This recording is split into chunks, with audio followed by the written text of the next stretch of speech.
Isang araw, nagmamaneho sa Cubao, aking nakita babaeng saksakan ng ganda.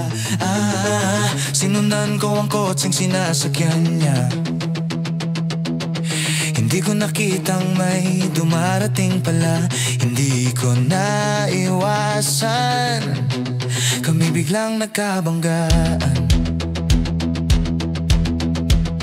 Nung magkamalay ay nasa ospital na ako.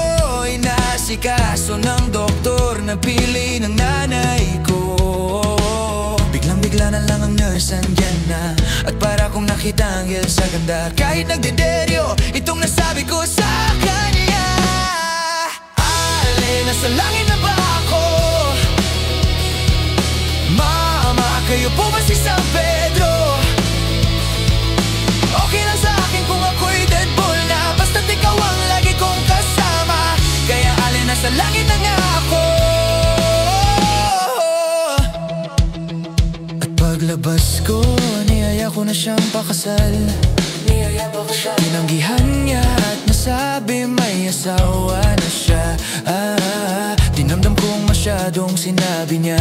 Hindi ko nakita, hagdan ubos na. Ako ay nahulog sa semento, ulo ko'y nauntog. Nang magkamalay, naroon na naman ako.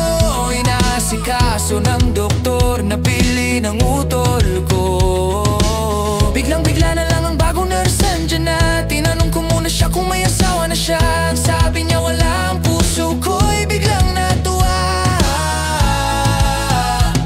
At ang nasabi ko'y: Ale, nasa langit na ba ako? Ale, nasa langit na ba ako? Mama, kayo po ba si San Pedro?